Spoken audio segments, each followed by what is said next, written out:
Hello and welcome back to my channel. बात करेंगे इस वीडियो में जेनसार टेक्नोलॉजीज लिमिटेड के बारे में।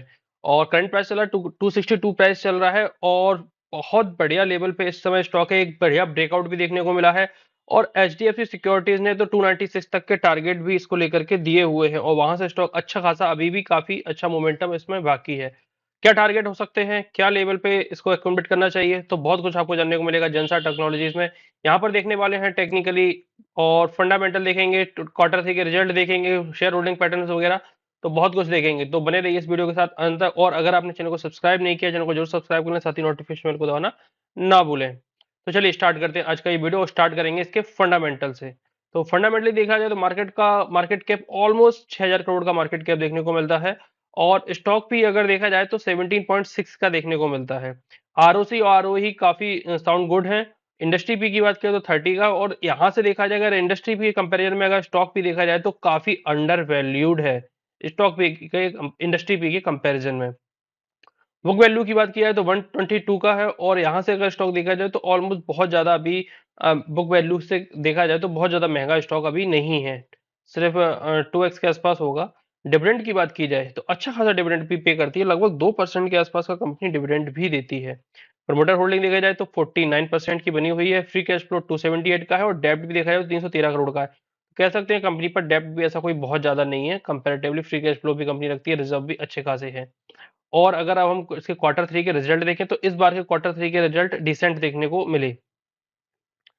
कंपैरेटिवली अगर पिछले साल के क्वार्टर से देखा जाए तो प्रॉफिट ड्रॉप होता हुआ जरूर दिखा, लेकिन रिसेंट क्वार्टर से तो अगर देखा जाए तो अच्छा परफॉर्मेंस है ओवरऑल। अब स्ट्रक्चर ठीक ठाक सा आ रहा है।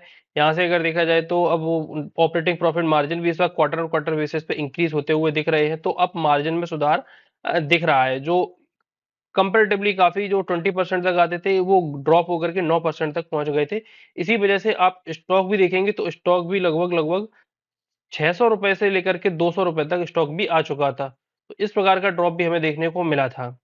तो यही कारण होता है कि अगर क्वार्टर क्वार्टर बेसिस पे भी अगर गिरावट देखने को मिलती है तो, और बाकी अगर क्वार्टर क्वार्टर बेसिस पे अगर इंक्रीजिंग देखने को मिलता है तो स्टॉक भी आपको उसी हिसाब से बढ़ता हुआ दिखेगा। तो अब बात कर लेते हैं इसका नेट प्रॉफिट। नेट प्रॉफिट इस बार 76 करोड़ का निकल के आया है।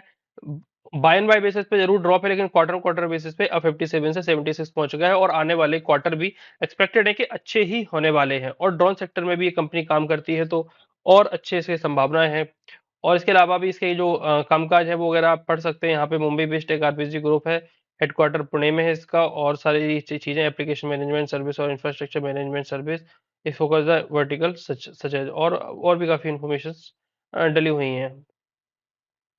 अब बात कर लेते हैं इसके प्रॉफिट एंड लॉस वगैरह की। प्रॉफिट एंड लॉस में भी देख लेते हैं तो कंपनी का टीटीएम इस बार जरूर डाउन चल रहा है, उस हिसाब से स्टॉक भी नीचे आ चुका है, काफी नीचे आ चुका है।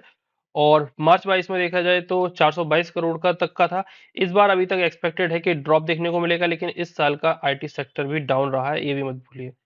और बाकी अभी अच्छे मोमेंटम में अब लग रहा है कि आने वाला है, ये टाइम गुड है एकुमुलेशन के लिए। शेयर कैपिटल देखा जाए तो बहुत बड़ी नहीं है, मात्र 45 करोड़ की देखने को मिलती है reserve. Just look that, continuously बढ़ते जा रहे हैं।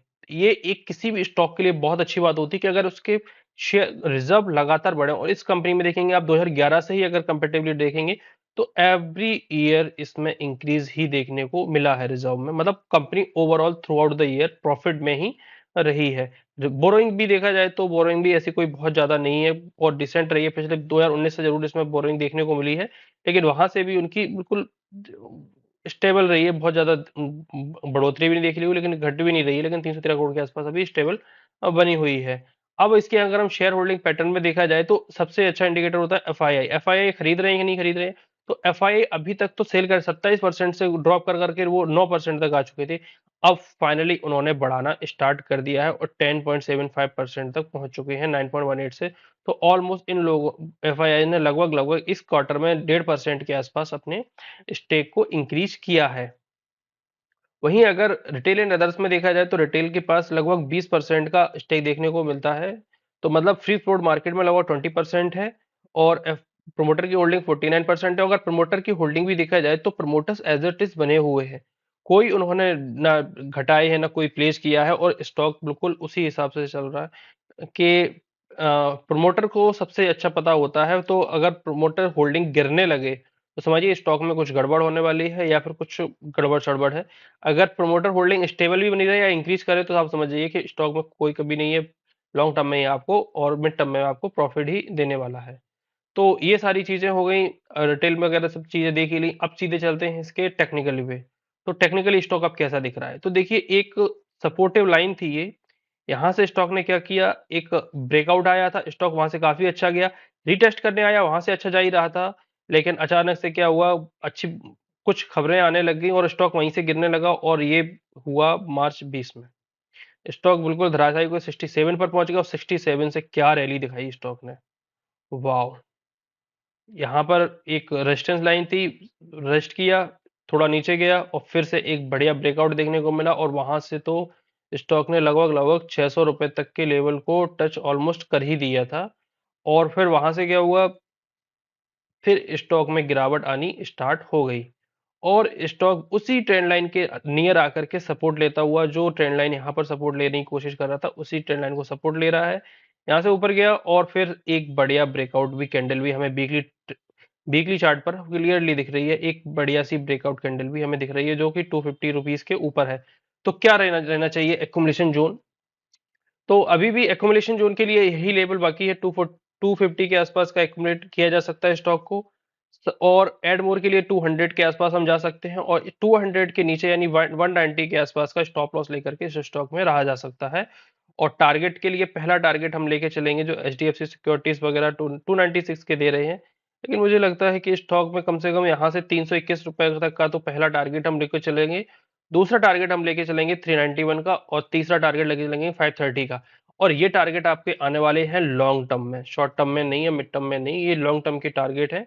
तो और लॉन्ग टर्म में जब टारगेट पूरे होंगे तो ये स्टॉक काइंड ऑफ अपना राउंड बॉटम भी कंप्लीट करने आ ही जाएगा, कुछ इस तरह। तो डेफिनेटली 7 से 8 या 10 महीने भी लग सकते हैं इसमें, 1 साल भी लग सकता है, 1 साल भी जा सकता है, लेकिन प्रॉफिट क्या बढ़िया निकल के आएगा, वाह। लेकिन कंपनी को यहाँ पर अपने क्वार्टरली रिजल्ट में भी सुधार करना होगा कंटिन्यूअसली, यहाँ पे इसी प्रकार से इंक्रीजिंग ऑर्डर में चलना होगा और प्रॉफिट लगभग 100 करोड़ के ऊपर निकालने पड़ेंगे, तभी ये चीजें पॉसिबल हो सकती हैं। अगर क्वार्टर रिजल्ट अच्छे नहीं आएंगे और ईयर ऑन ईयर परफॉर्मेंस अच्छा नहीं होगा, अभी तक तो कंपनी ने अच्छे परफॉर्मेंस दिखाई है, अगर ईयर ऑन ईयर बेसिस पे भी देखा जाए तो बढ़िया परफॉर्मेंस रहा है। तो चलिए ये थे जेंसार टेक्नोलॉजीज को लेकर के टेक्निकली फंडामेंटल एनालिसिस। आप लोगों को वीडियो कैसा लगा कमेंट बॉक्स में जरूर लिखिए, और अगर किसी स्टॉक में आपको डाउट है तो भी कमेंट बॉक्स में जरूर लिखिए, मैं उस पर वीडियो बनाने की कोशिश करूंगा। तो चलिए मिलते हैं अगले वीडियोस में, तब तक के लिए धन्यवाद।